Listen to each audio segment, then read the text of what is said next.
is the Galaxy Z Flip 5. And I've got to be honest, over the past few years, ever since the very first Galaxy Flip device was released, I've really wanted to get my hands on one. But for one reason or another, I was never able to. And so when I finally received my very own Flip 5 review unit about a month ago, I was super excited to start using and reviewing it. And spoiler alert, I really, really like it. But in its current state, I can't quite see myself ever using it long term. Let me explain. Now, first things first, in terms of design, the Z Flip 5 is pretty close to perfect. We have this larger front cover display this time around, which is just about the perfect size display for everything you might want to use it for. And then on top of that, the fact that there's no gap when the phone is closed now is fantastic. I do wish that this back glossy glass material had a matte finish instead though, and I will also say, whilst when the phone is closed, the fingerprint sensor and volume toggles are in a great position, when it's opened, the volume buttons are way too high. So perhaps moving them over to the other side in line with the fingerprint sensor, maybe that could be a pretty solid solution. And whilst I do love the increase in size of this cover display, I do secretly wish that it was just a little bit bigger like what it is on the Razr 40 from Motorola. So hopefully we'll see that implemented for next year's Flip 6. I will say though, I was super impressed to see that despite how thin this phone is, that Samsung still managed to place a super high quality haptic motor into this phone. Because as far as I'm concerned, the haptics on the Flip 5 feel just as nice as those on the S23 lineup. Definitely a little more subtle, but in no way do they feel less premium. What definitely isn't the same in comparison to the S23 series though, is the battery life. And look, I'm not expecting miracles here. I know that phones with this sort of a form factor have a huge challenge to overcome in terms of providing anything close to good battery life, but I guess I was hoping for a little better than what I have experienced. Pretty much every single day that I've used this phone, it has been sitting at somewhere between 10 to 20% after a full day's worth of light use. And there have been a few days of slightly heavier use where I've needed to charge it well before heading into bed. And I actually think that the main culprit for this poor battery life isn't the battery capacity itself. I actually think that it's this cover display. You see, unlike the inner display, which has a dynamic LTPO 120Hz display, this cover display is fixed at 60Hz. And for what it's worth, the 60Hz itself hasn't been an issue at all for me, but it's the fact that it stays at 60Hz even when the always on display is active, for example, that is probably what's draining the battery. So Samsung, if you're watching, then I think switching this cover display over to an LTPO display could seriously help out in terms of battery life for the next version of this phone. Okay, then we have the cameras. And look, I know I was going to be taking a hit in terms of image quality when I switched to using this phone, and I think going in with those expectations did help quite a bit because by and large, I've found that the experience has been pretty decent. Not great, but also not atrocious. I mean, the cameras on this phone are the same ones that Samsung used on last year's Flip 4, which were essentially the same ones that they've been using on the entire backlog of Fold devices all the way back to the Fold 2, and those weren't all that crash hot even at the time of launch. And so all that to say, you're definitely not buying this phone for the cameras.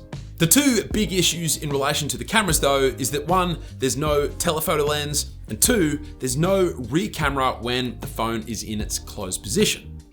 Now, no telephoto lens is something Samsung can quite easily address in a future iteration of this phone, and I hope they do, particularly when you're paying this amount for a phone, but that second issue requires a little more creative thinking.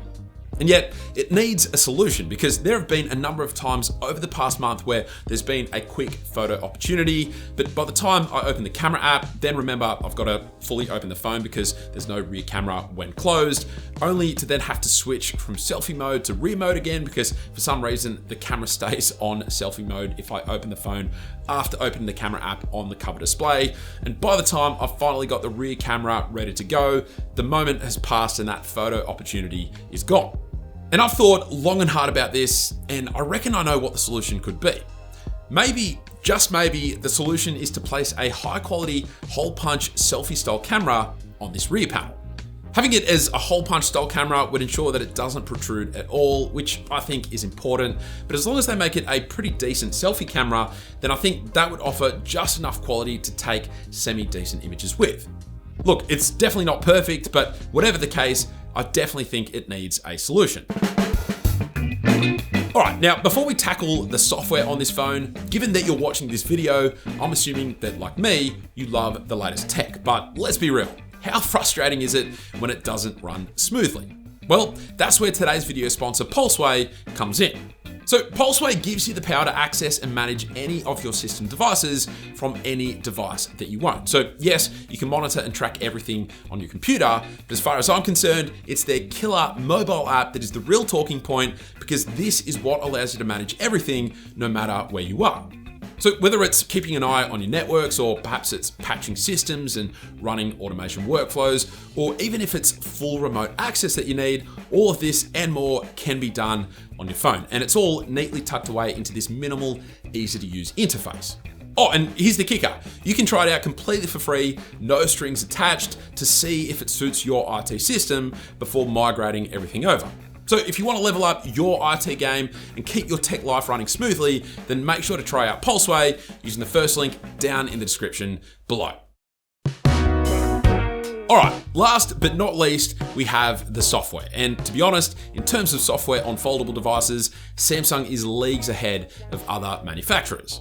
They just have so many great software tricks that make the experience so enjoyable. Now, is it weird that I have to install the Good Lock app via the Samsung Galaxy Store to open any apps on the cover screen?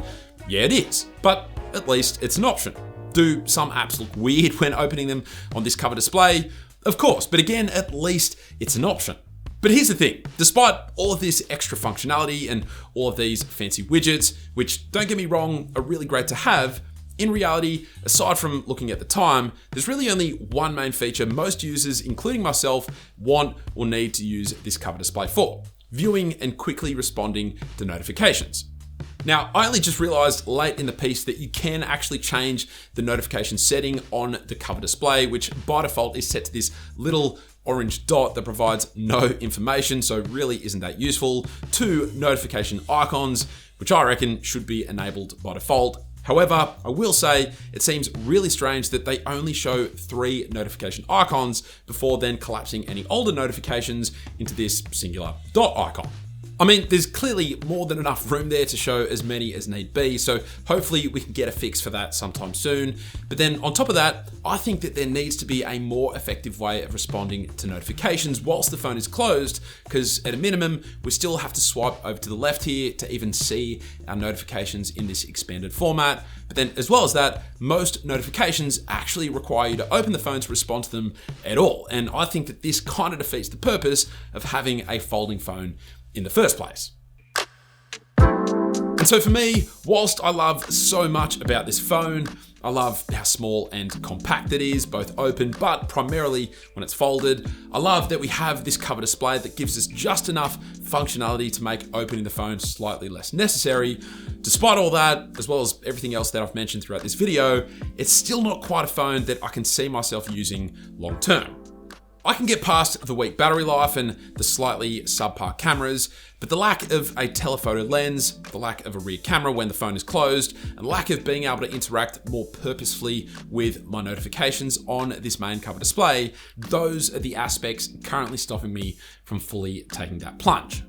Now, if any of those issues are not deal breakers for you, then I can comfortably recommend getting this phone. And if you do, then I'm positive that you'll love it. But I really hope Samsung continues to push themselves with this lineup, because I reckon if they can make those final tweaks that I've mentioned throughout, then that will no doubt take this phone from being just a cool talking point to actually potentially being the new normal.